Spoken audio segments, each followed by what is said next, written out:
This is the Andy Pollin Hour on Washington's new home for sports. ESPN 630, the sports capital. Well, we do have a Tony show today, and this question has been answered. Will you still need me? Will you still feed me when I'm 64? Yes, indeed. I am here. So they apparently still do feed me. I don't know if they're going to feed me today, but today I turn 64, have the same birthday as Tom Brady. He's a little bit younger than I am, but I have reached an age where you're often shuffled out of this business, and my boss told me today that I can stay here as long as I want. With all due respect, I told him I've heard that before, but he said, to his credit, you have not heard that from me. So happy to be here today, and what a wonderful birthday it's been with my daughter giving birth to Eliza last week. I'm going to see her tonight, and it's just been a great period of time. So it is great to really still be doing what I'm doing at 64, and I hope to be doing it for a long time.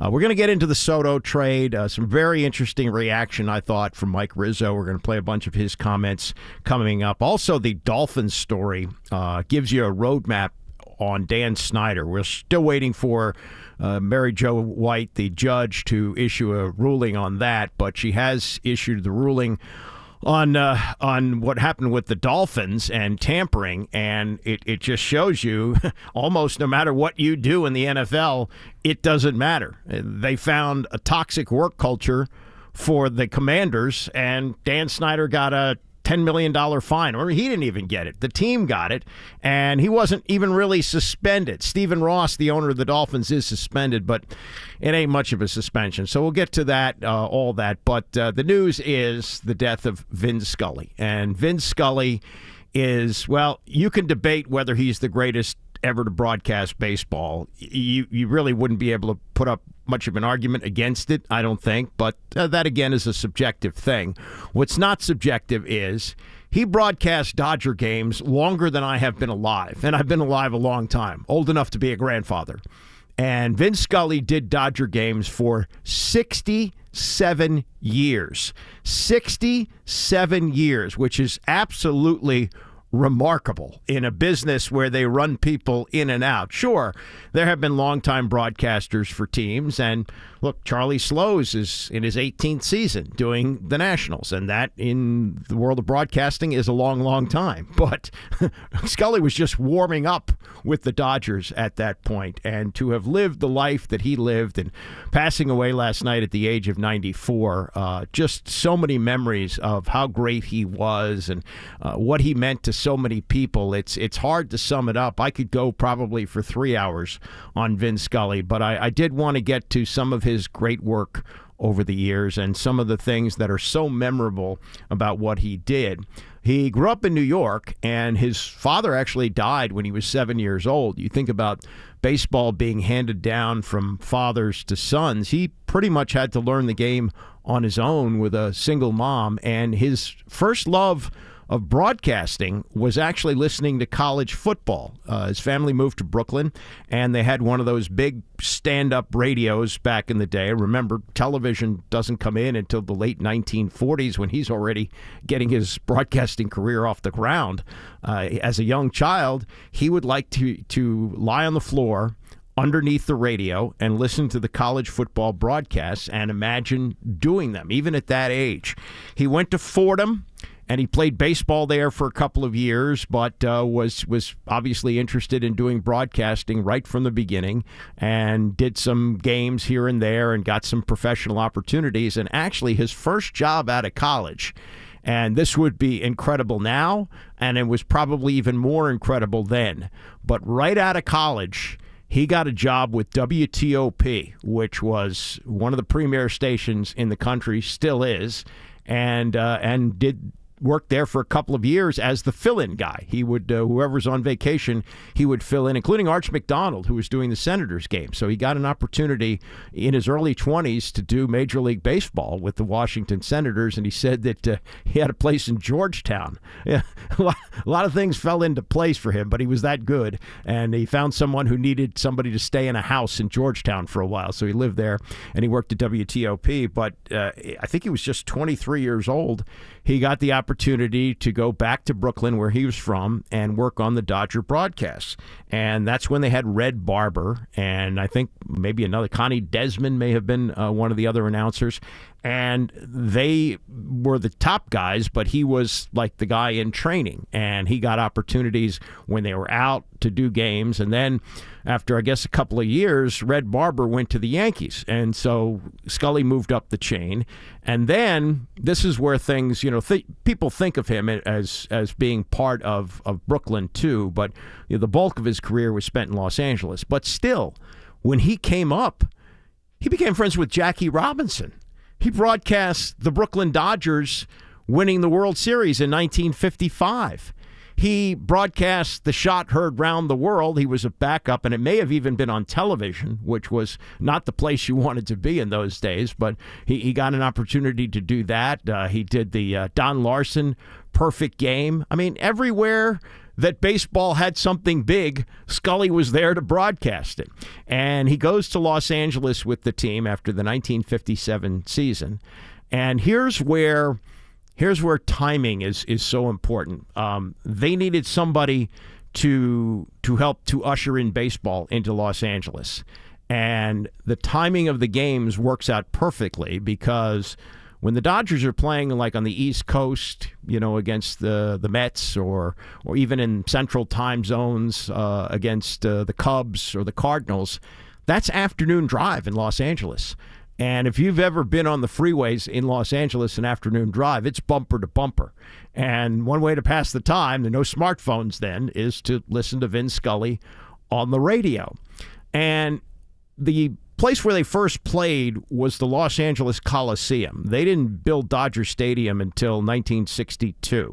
So I believe it was 4 seasons that they played in the Los Angeles Coliseum, which of course was built for football. And unless you had seats right around the plate, you were way out in nowhere land because it just wasn't set up to watch baseball. It was set up to watch football, 100,000-seat stadium. And so the way you could keep up with the game was to listen to Scully on the radio. And again, perfect things lining up. The afternoon drive broadcast, the fact that you can't really see the game from the outfield seats. So you're listening to Scully on the radio. And here's the reach that he had. In one of his early games, he noticed in the notes that one of the umpires was celebrating a birthday. And he tried something that nobody would try today, but it worked out well for him, as he said to his listeners, many of them in the crowd that night, hey, so-and-so is celebrating a birthday tonight. On the count of 3, let's all sing happy birthday. And most of the Coliseum broke out in song at his cue. I mean, that's really incredible, and that's the kind of reach that he had. But I think the thing that is most remarkable about Vin Scully is not the great calls that he had over the years, and we're going to play some of those. It's the fact he never lost his fastball. He was the youngest ever to broadcast a World Series game at the age of 25. And when he finally retired when he was 88, going on 89, he was still great. Al Michaels said, I don't know why he's retiring. He's still great at this. That's how good Vin Scully was. Now, I picked out some calls, and I picked them out in 3 different decades just to give you an example of how he was great from the beginning and remained great. This is about 10 years into his career, so maybe he's in his mid-30s, and he's broadcasting a game in 1965, and it's Sandy Koufax on the mound. This is one of the most famous Scully calls of all time. Not so much the final out of the perfect game, but the wrap-up, which we'll get to here in a second. This was Vin Scully at the microphone, Sandy Koufax on the mound. It is 9:46 p.m. 2-2 to Harvey Keene. 1 strike away. Sandy into his windup. Here's the pitch. Swung on and missed. A perfect game. Now, you've heard that before. That's a well-known call. But here is the artistry of both of Sandy Koufax and Vin Scully, in that Scully paints the perfect word picture to wrap up what he has just seen. On the scoreboard in right field, it is 9:46 p.m. in the city of the Angels, Los Angeles, California. And a crowd of 29,139 just sitting in to see the only pitcher in baseball history to hurl 4 no-hit, no-run games. He has done it 4 straight years, and now he capped it on his 4th no-hitter. He made it a perfect game. And Sandy Koufax, whose name will always remind you of strikeouts, did it with a flourish. He struck out the last 6 consecutive batters. Perfect pacing, more importantly, perfect words. He didn't script that. He had that in his head. He could do that. He had the magical ability to do that. And that was a radio call. 10 years later, he's doing television, national TV, and NBC has a special broadcast of the Dodgers and the Braves. And Henry Aaron is sitting on 715 home runs. He has hit 714, and now he is facing the Dodgers and Al Downing, and he has the chance to break a record that many thought would never be broken, Babe Ruth's 714 home runs. The call itself is what you would expect, clean and crisp. She is gone. It's a television call. Scully understood the medium of television as well as he understood radio. And what he said he did, after Aaron hit the home run, he got up, he made himself a cup of coffee, and I believe the number was 4 minutes. 4 minutes without saying a word. That's part of the mastery of what his craft was and what he was able to do with it. That he not only knew what to say, but he knew when to not say anything. And he was absolutely perfect in letting it go for 4 minutes, let the pictures paint the words as Hank Aaron rounded the bases. And you remember there were 2 teenage kids that came out of the stands and rounded the bases with him, and he came to home plate. And as we later found out, there were death threats for Aaron for being a black man trying to break the sacred record of Babe Ruth. And there were even reports that maybe there were snipers in the stands. All of that. After Scully lets it go for about 4 minutes, he's got the perfect wrap-up of what he has just seen Hank Aaron do. What a marvelous moment for baseball. What a marvelous moment for Atlanta and the state of Georgia. What a marvelous moment for the country and the world. A black man is getting a standing ovation in the Deep South for breaking a record of an all-time baseball idol. And it is a great moment for all of us, and particularly for Henry Aaron, who was met at home plate not only by every member of the Braves, but by his father and mother. He threw his arms around his father, and as he left the home plate area, his mother came running across the grass, threw her arms around his neck, kissed him for all she was worth. How about that? A black man is getting a standing ovation in the Deep South for breaking a sacred record. I mean, just absolutely perfect. The Kirk Gibson home run, the backstory behind that is as good as the call. I think the Jack Buck radio call, or maybe it was the Jack Buck national TV call. I think what Scully has here is the Dodgers local TV or local, and actually there was a long period of time, where Scully just simulcast that. He worked alone. He did TV and radio together. He was that good that people wanted Scully no matter what the medium. So he did both radio and TV. So the Jack Buck call is, I can't believe what I just saw. That's the Kirk Gibson home run. With the TV call, it's a little bit different from Scully, where he just says she is gone, and in typical style, lets it go. I think it was over a minute, maybe a minute and a half of not saying anything and watching the grand celebration as he limped around the bases. Now, as the story goes, Bob Costas, I guess, was working with Scully, and Gibson had heard in the clubhouse the broadcast of Costas saying, "No way Gibson is available tonight." And he gets himself up and loosens up and gets himself ready to hit, and he sends word to Tom Lasorda that he could go. And so he goes up here in a situation where he can't run. So it's either a home run or it's an out, because the likelihood, even if the ball is hitting the outfield, unless he hits it in a gap or something, that he's not even going to be able to get to first base. But he's facing Dennis Eckersley, who is the premier closer in the game, and as we all know, he hit the home run. And, of course, after Scully let it breathe, he had the perfect words. In a year that has been so improbable, the impossible has happened. So I've just played you Scully calls from the 60s, the 70s, and the 80s. And he was really just warming up. His last game was less than 6 years ago. It was in October of 2016. He broadcast the last game of the season for the Giants and the Dodgers, last game. And this was the final words that Vin Scully ever spoke on television. You know, friends, so many people have wished me congratulations on a 67-year career in baseball, and they've wished me a wonderful retirement with my family. And now all I can do is tell you what I wish for you. May God give you for every storm a rainbow, for every tear a smile, for every care a promise, and a blessing in each trial. For every problem life seems a faithful friend to share, for every sigh a sweet song, and an answer for each prayer. You and I have been friends for a long time, but I know in my heart that I've always needed you more than you've ever needed me. And I'll miss our time together more than I can say. But you know what? There will be a new day and eventually a new year. And when the upcoming winter gives way to spring, rest assured, once again, it will be time for Dodger baseball. So this is Vin Scully wishing you a very pleasant good afternoon wherever you may be.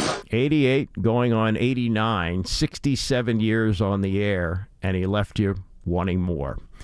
Fittingly, the word of his death came down last night during a Dodger broadcast, which was broadcast by Tim Nevins, and former Dodger player Rick Monday.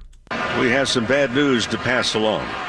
And for those that have followed the Dodgers for so many years, and haven't we all? We lost a legend. We lost someone that brought us the joys of baseball. And with very sad news, the passing of Vin Scully today. And for those of us that were touched by him, listened to him, and learned from him, this is a deep loss. And to the entire Scully family, we send our love and our respect and our thanks. This is more than just a game for those that have touched us.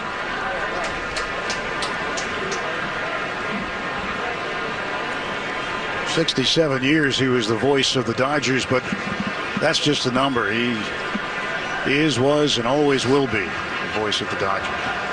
Rest in peace, Vin Scully. The Andy Pollin Hour on ESPN 630, the sports capital. We got Tony coming up at 11 o'clock today, and I'm sure he'll have some thoughts on Vin Scully as well. But I want to move on to the trade yesterday, and the trade that had been in the works and had been speculated upon for days. Word started to filter out yesterday that Juan Soto was going to the Padres and that Josh Bell was going with him. And that's, in fact, what happened before the 6 o'clock deadline. There's 6 players in the deal.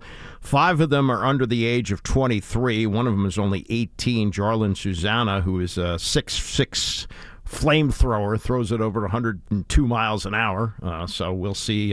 That'll take some years before he gets some control and can make it to the major leagues. But there's hope for the future. And then for the present, just to take Bell's place in the lineup, they picked up Luke Voigt, journeyman first baseman, designated hitter. And whenever he gets here, he'll be joining the team, which is the worst in baseball, and will probably finish the year as the worst in baseball. But it is an enormous deal. You have traded away a player who is maybe on the level of Mickey Mantle, Willie Mays, a generational talent. Some have compared him to Ted Williams as a hitter. And it's hard to tell how big the haul was because we don't know. You know, these are prospects. In some cases, they may develop into really great players, or it's possible 2 or 3 of them will make it to the major leagues and be pretty good, and we may never hear from 2 or 3 of the others. Who knows? We don't know that. But right now, it's being talked about as the biggest trade in baseball history, though baseball insider Buster Olney isn't quite sure. Now, I don't know if I called the biggest trade in baseball history, but that is not overstating at all the type of talent that Juan Soto is.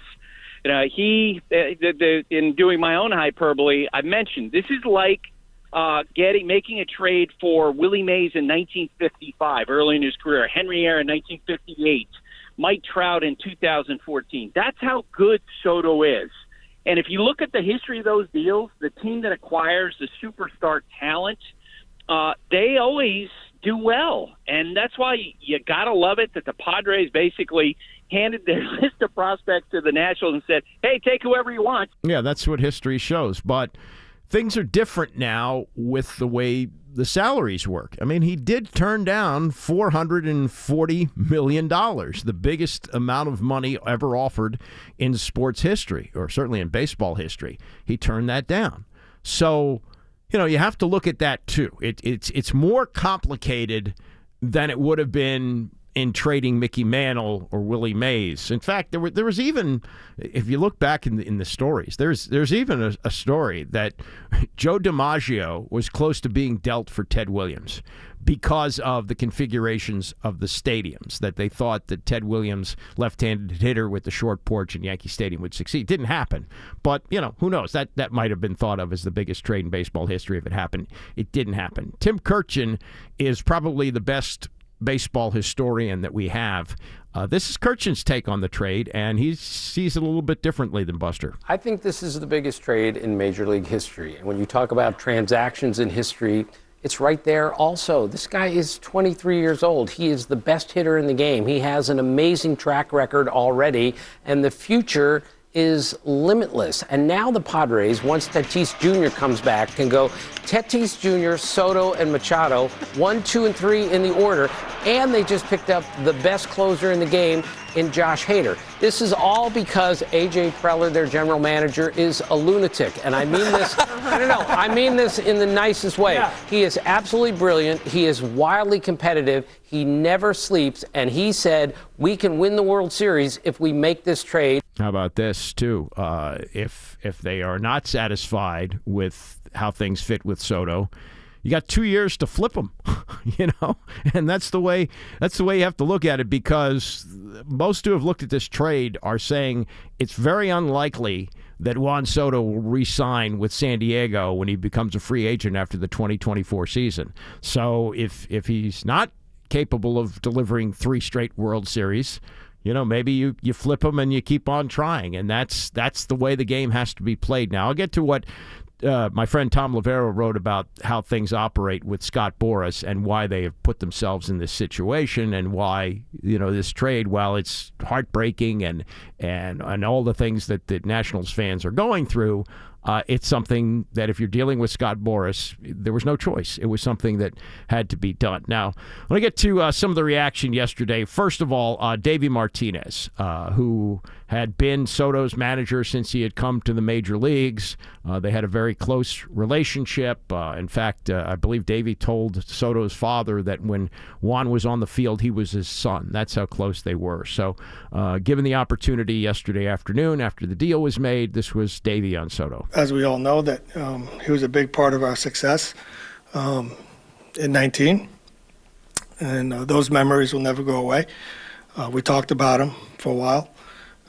He's a great kid, and I wished him all the best moving forward. In this game, you never know what's going to happen in the future, as we all know. So who knows, what will happen for him and myself, and if we cross paths again. So, but he's what he meant to us as a national family, for the city, for the fans. We should cherish that. I mean, but like I said, we're in a position now to move on, and like I said, we feel like with the players we got, the future's bright, and I'm looking forward to that. Moving forward. When he talks about crossing paths, I don't think he believes that Juan Soto comes back here. I think it's more likely that Davey knows at some point he's going to get fired here, and he winds up someplace else as a manager or a coach, and they cross paths. That's just the way baseball operates these days. The days of, Mickey Mantle spending his whole career with the Yankees, or Willie Mays, he didn't spend quite his entire career with the Giants, spent the last couple of years with the Mets. But the reality is that doesn't happen. It just doesn't happen that way anymore. And these contracts are so mind-blowing that nobody really could have anticipated this 20 years ago, that players would be turning down this kind of money, but that's just the reality of what it is. So Mike Rizzo, who is a tough guy, he's from south side of Chicago, and he wears his heart on his sleeve, and in fact, yesterday wore a piece of jewelry to indicate something to the fans there. And if you notice, if you watch the video, he's also wearing a World Series championship shirt. That was on purpose. So when asked what his message was to the fans, and that he has now traded a generational talent, not surprisingly, the somewhat combative Rizzo said this. I wore this ring purposely, okay? It shows what we've done in the past and what we're going to do in the future. In 2019, we had a slogan, bumpy roads lead to beautiful places. We're in a bumpy road right now. And we believe that coming out of this thing, it'll be a beautiful place. And you hear Rizzo getting a little emotional there, choking up.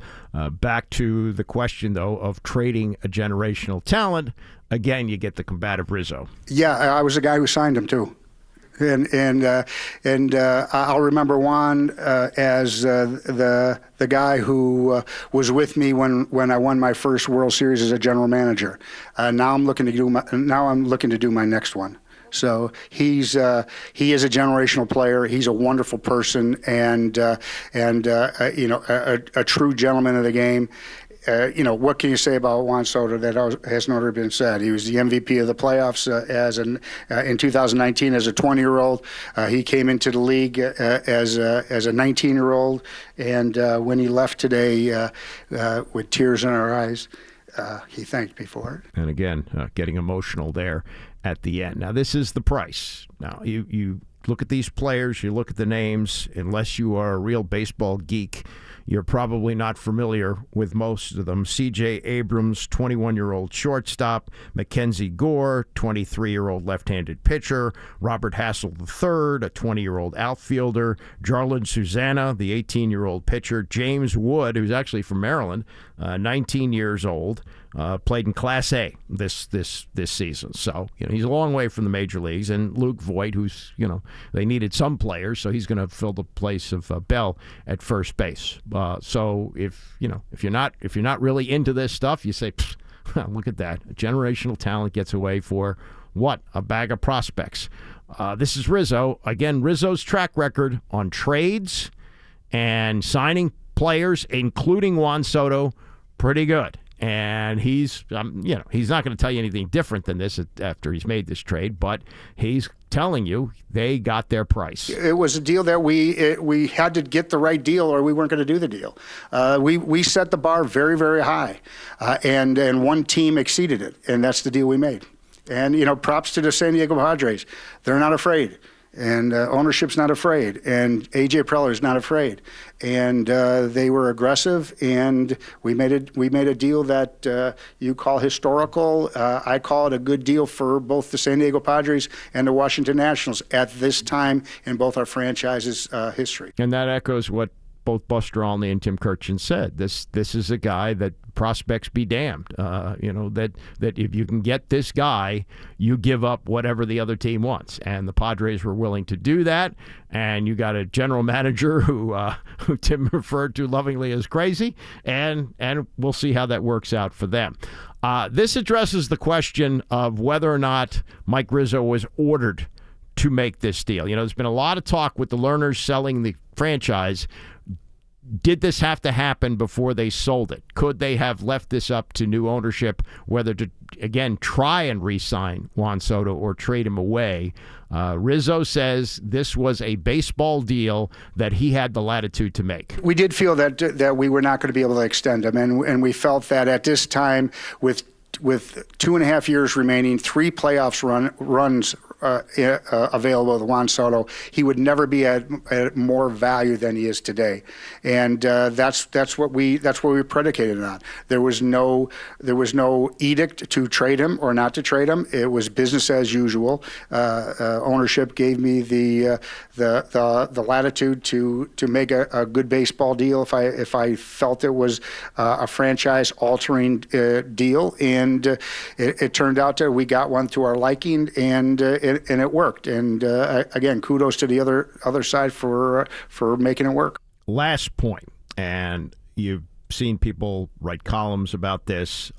You've had people talk about this, and I'm on the other side. But Bram Weinstein yesterday said that you cannot let this guy get away. And he talked about this addressing Washington as a sports town, that this could not happen. And on the heels of letting other stars get away, like Trey Turner and Bryce Harper and Anthony Rendon, of course, trading Max Scherzer last year at the deadline, how can you do that? This is just a parade of stars leaving Washington. I'm going to side with Mike Rizzo on this. This is what Rizzo says about that parade of stars leaving, and I'm on board, and I'll tell you why after he says what he says. Yeah, by the way, kudos to the scouting and player development staff for running all those guys through here. We've had as good of impact players as anybody in the game. We've had stars here throughout our tenure here. We had a 10-year run that was unmatched by few teams. We've won 4 division titles, a wild card title, a National League pennant, and a World Championship.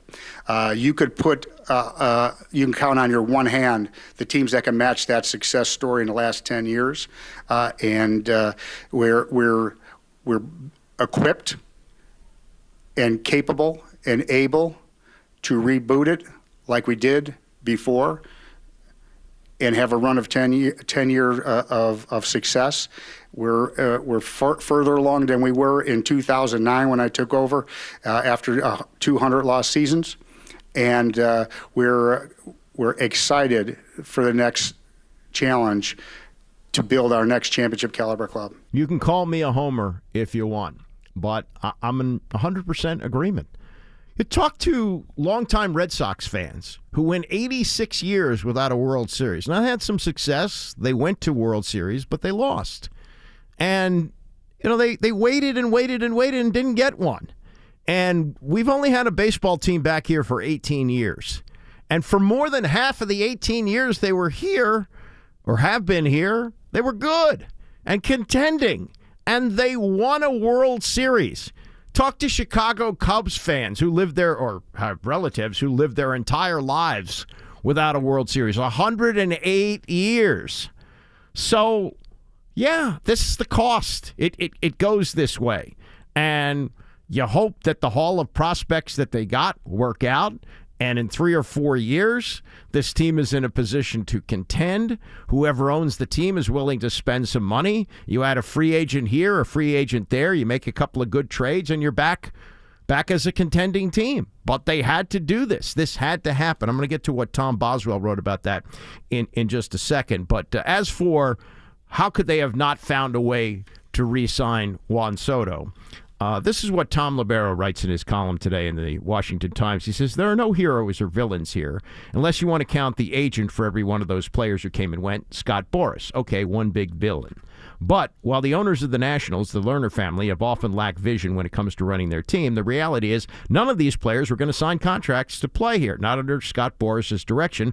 All of them were going to sell themselves in the market. And then, he talked about Steven Strasburg, who was the exception, but he took security. And you can see why. He hasn't really pitched for 3 years on a contract that's paying him $240 million. So, or whatever it is. It's a lot of money. He's due, I think, another $140 million. More from Lavero.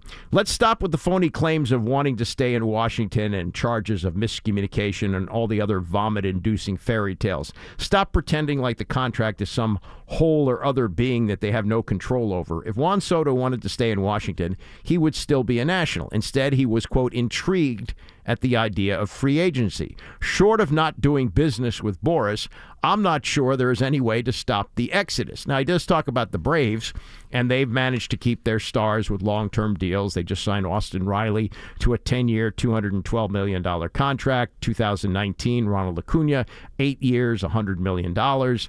They got first baseman Matt Olson this year from the A's, and they signed him to an 8-year, $168 million contract. 2019, Ozzie Albies signed a 7-year, $35 million extension. But he says none of those were Scott Boris's clients. So if you're going to do business with Boris, this is what happens. But I will tell you this. They did business with Boris, who sold him on Max Scherzer. That's the best deal they ever made. That was an incredible deal. And at $210 million, it was a bargain. So, before you rip the Lerners and you rip the team for being cheap and not finding a way to sign Juan Soto, it wasn't going to happen. And they did what they had to do, and I'm 100% on board with Rizzo. Would it have been great if Juan Soto said, Washington is the only place I want to be? And that's happened in the past. There have been players that have done that before, but that wasn't going to happen here. And as a Scott Boras client, he wasn't going to buck his management there.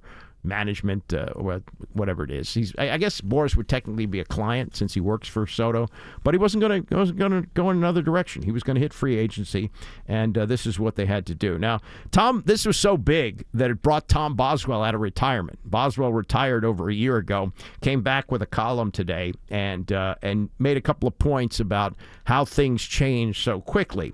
And he said, look, June 30th of last year, that night, the Nats won their 14th out of 17th, clubbing the Rays 15-6 to reach 40-38, second place in the NL East, just 2.5 out of first. They were a contender, certainly in their own minds. And unbelievable as it seems on this bleak farewell day, the Nats were just 13 months ago a veteran team built to try to reach the postseason. That night, which was coincidentally the day he retired, Trey Turner and Juan Soto combined for 7 hits and 7 runs. Kyle Schwarber, Josh Bell, Yan Gomes, and Starlin Castro started, and the kind of vets that you keep on for a pennant race, Ryan Zimmerman, Jordy Mercer, and, yes, Baby Shark, Gerardo Parra, all played. The bullpen had free agent Brad Hand and solid Daniel Hudson. The rotation, if everybody somehow got healthy and effective, would have been Max Scherzer, Steven Strasburg, and Patrick Corbin, the big three from the World Series triumph, plus Joe Ross, John Lester, and others. Then 27 days later, one event changed everything. All that has followed was almost an inexorable outgrowth of the baseball disaster. Strasburg, on the injured list again, announced that he would undergo the desperate measure of surgery for thoracic outlet syndrome. The operation is also a career killer. The list of pitchers who have truly come back is about 5. Strasburg's probably finished. He may not win 20 games the rest of his career, I told my family. Corbin has been disappearing for 2 years. They're stuck with him with one of the worst contracts they could carry at once. With Strasburg out, Max is going to leave as a free agent this year for sure. The big 3 now is the big 0. They have to blow this team up and start all over. They have no choice. 3 days later, Scherzer and Turner were traded to the Dodgers. What a gruesome domino effect. By pairing Turner, a free agent after the 2022 season, with Scherzer, the Nats got maximum trade value. Good business, bad for the heart. More logical deals removed Schwarber, Hand, Hudson, Gomes, and others. The blow-it-up Nats were suddenly in for the hand grenade, in for the nuke, which really was what they did at the end of last year. It really wasn't this year. And I guess there was some hope that they could rebuild around Soto. But when they stepped forward with a $440 million deal. Now, you can argue whether it was market value or not, but that was a deal where they said, look, we just can't keep going back and forth, and this is what we're going to offer. And we know no matter what we offer, you're not going to take it. You're going to hit free agency. So if we offered over $500 million, you're not going to do it because we've now set the market for the other teams. So when you hit free agency, sure, you're going to get $500 million. So I'm with Tom Lavero on this. Very good line. He says, there are no heroes or villains here. This is something that they had to do. This is a move that the team had to make. And do I feel good about it? No, I love watching Juan Soto play. But I've got the World Series. That happened in my lifetime. I grew up with the expansion Senators. They were terrible. They had one winning season in 1969. My father grew up with the original Senators, who left in 1960. And he's going to be 94. Too young to remember when they won the pennant in 1933, and for most of his fandom, a terrible team. So we got 10 years, 10 great years. They're resetting, and they're going to make another run at it, as Mike Rizzo says. And if that makes me a homer, somebody waving the Nats red and white, so be it. That's the way I feel about it. And, I'm not one who is a homer guy, I don't think. But in this case, I'm with Mike Rizzo. I'm rolling with Mike Rizzo on this. That's the way I look at it. Coming up, the transition to the NFL from college. The rookie wide receiver for the Commanders, Jahan Dotson, has an interesting look at that. We'll get to that as we continue. It's the Andy Pollin Hour, ESPN 630. The Andy Pollin Hour on ESPN 630, the sports capital. Oh, well, that was a quickie, and that's good because I got a lot to say. Tony's coming up at 11 o'clock. You know how I like anniversaries. So today, 35 years ago, really something, and I remember seeing, I didn't see it live because it was a West Coast game, but I remember on the morning Sports Center watching this, and really incredible. Years and years before we started hearing about steroids, the cheating took place mostly by pitchers. You had guys who threw the spitball, the grease ball, Gaylord Perry, famous for that, and the scuff ball. And I'm sure you know the name Phil Niekro. He's in the Hall of Fame. He's won over 300 games, but he had a brother who's also an outstanding pitcher named Joe Niekro. And Joe Niekro pitched like his brother did with the knuckleball and spent a long time in the major leagues. He was in the majors for 21 years, bounced from team to team, the Cubs, the Padres, the Tigers, spent most of his career with the Braves with his brother, was with the Astros, the Yankees, and finished his career with the Twins during the 1987 and 88 seasons. So this is his second to last year in the major leagues, and he's known for throwing the scuff ball. And they're playing a game against the California Angels, August 3rd, 1987. And the officiating crew, the umpires, they had an idea that he was scuffing baseballs. So at one point, they began to pick up the baseballs and put them in a bag. And they went out to the mound and asked Joe Niekro to empty his pockets. He emptied his pockets, and the video is great. You can look at this on YouTube. As he's emptying his pocket, he throws a nail file out to the right.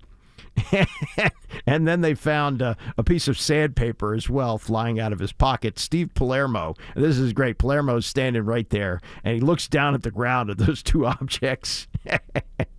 And so they go and they pick them up. And in those days, they had American League and National League presidents. So the American League president, Bobby Brown, gave him a 10-game suspension. Niekro said he was using the sandpaper and the emery board to file his nails between innings. But nobody believed that. As it worked out, he won a World Series championship with the Twins that year. That was the only World Series that he won, but he did have to serve a 10-game suspension. And then later went on Letterman and was wearing a tool belt when he did that. So I thought that was fun. Commanders yesterday had their first practice in pads, and boy, things have changed so dramatically for training camp in the NFL. Used to be that 2-a-days were standard, like you'd hit in the morning and you'd hit in the afternoon. Then they changed it to a walkthrough in the morning and hitting in the afternoon, or vice versa. But there were brutal workouts, and that's what if you hear ex-players talk about this. It's not the games that drove them out of the game. It's training camp, the drudgery of training camp, which used to go on forever. Well, now it's a much shorter period of time, and they really take care in making sure that the players don't get hurt, because you don't want to lose players in training camp, obviously. But it still is a part of the preparation for the season, training camp. And Jahan Dotson yesterday, they've been trotting out players like two at a time with Ron Rivera with these news conferences they have every day.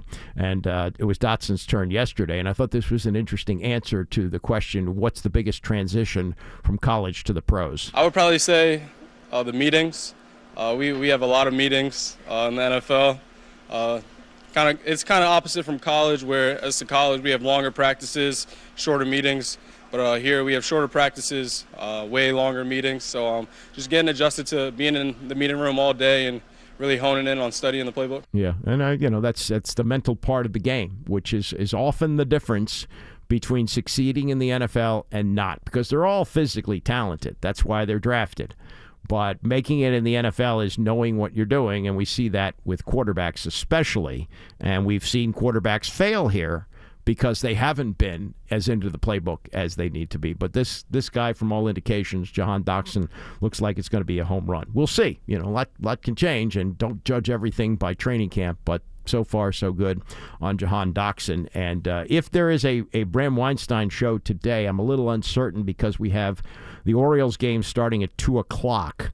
So if it's a short game, I guess he'll get some show in. And every day here we have Commanders Daily from 5:30 to 6, hosted by Bram. So I'm sure he'll have some thoughts on camp if he was out there today. And I know he's been out there for most of the days, and be interested to get his take on what he saw. Now, there's one other story I wanted to get in today, and I have just enough time to do it. This is really ridiculous. As we wait for the punishment on Dan Snyder, I think we've just gotten a roadmap that it's going to be a light slap on the wrist, no matter what Mary Jo White, the investigator, finds on these allegations from Tiffany Johnston that Snyder put his hand on her knee during a team dinner and tried to push her towards his limousine after the dinner. And also some allegations that a former employee had about Snyder skimming money and not returning ticket deposits, season ticket deposits, and things like that. But we haven't heard anything on that. But we did get the ruling yesterday on Stephen Ross, the owner of the Dolphins. And this is incredibly egregious. The league concluded that the Dolphins did not attempt to lose games purposefully during the 2019 season to improve their draft positioning, but it did find that Ross and the Dolphins committed tampering violations involving quarterback Tom Brady, now with the Buccaneers, and the agent for former New Orleans Saints coach Sean Payton. By the way, Don Yee, the same agent for both Payton and Brady. And they were trying to engineer a deal. The league found this. After the investigation, they found that here was Stephen Ross trying to get Tom Brady to come to the Dolphins and to bring in Sean Payton from the Saints, where he's still under contract. He's not coaching this year. And that is tampering. That is flat-out tampering. The commissioner of the league said in a statement, the investigations found tampering violations of unprecedented scope and severity. I know of no prior instance of a team violating the prohibition on tampering with both a head coach and star player to the potential detriment of multiple other clubs over a period of years. Well, then throw the book at him. Yeah, good luck. The NFL suspended Ross through October 17th. So what is that? 5 games, 6 games. He can't go to league committee meetings. Whoop-de-damn-do. And they fined him. Oh, boy. They hit him hard. Franchise worth billions of dollars. $1.5 million. Now, he did lose a first-round draft pick next year and a third-round selection in 2024. Well, that was the cost of tampering. He tried. He risked a couple of draft picks, and he lost them. And so he can't go to league meetings for a while and is fined $1.5 million. That's the punishment? So what can you expect for Dan Snyder? Nothing. Also, This is even more incredible. The Brian Flores, the fired coach's allegations that Stephen Ross tried to bribe him $100,000 a game to lose games so that they could improve their draft position. They concluded, listen to this, the investigation found the Dolphins did not intentionally lose games during the 2019 season and that Ross's $100,000 offer was, quote, not intended or taken to be a serious offer, nor was the subject pursued in any respect Mr. Ross's club or anyone else in the club. What they're saying is, he did offer $100,000 a game, but it should not have been taken seriously. Well, the intent was for him to lose games, which addresses the integrity of the league. And whether he's kidding or not about the $100,000, he's clearly telling his coach, you need to lose games. And they said, oh, no, you don't take that seriously. Well, maybe you don't take the money offer seriously, but if a coach is being told by the owner of the team to lose games, that addresses the integrity of the league, which I guess doesn't really have any anymore. And based on how they found the toxic culture of the then Washington football team to be worthy of a $10 million fine, whoop-de-doo, and no real suspension of Snyder. You know, he it's very vague, like they just said he was stepping away. So now he got a suspension. But what the hell does it mean? Nothing. So if you're thinking the NFL is going to throw the book at Dan Snyder, forget it. It ain't going to happen. And Mary Jo White actually started investigating the Commanders situation a month before the Dolphins situation, and this is what they came up with. I mean, and I don't know. I don't also understand how Brady's not culpable in this. If he's engaging in discussions, and this goes back to when he was with the Patriots in before he went to Tampa, that he's talking to the Dolphins about possibly coming there when he's under contract 2 teams ago. NFL punishment. Absolute joke. Absolute joke. Tony's coming up next. I got 2-hour shows tomorrow and Friday. I'll see you tomorrow morning at 10 a.m.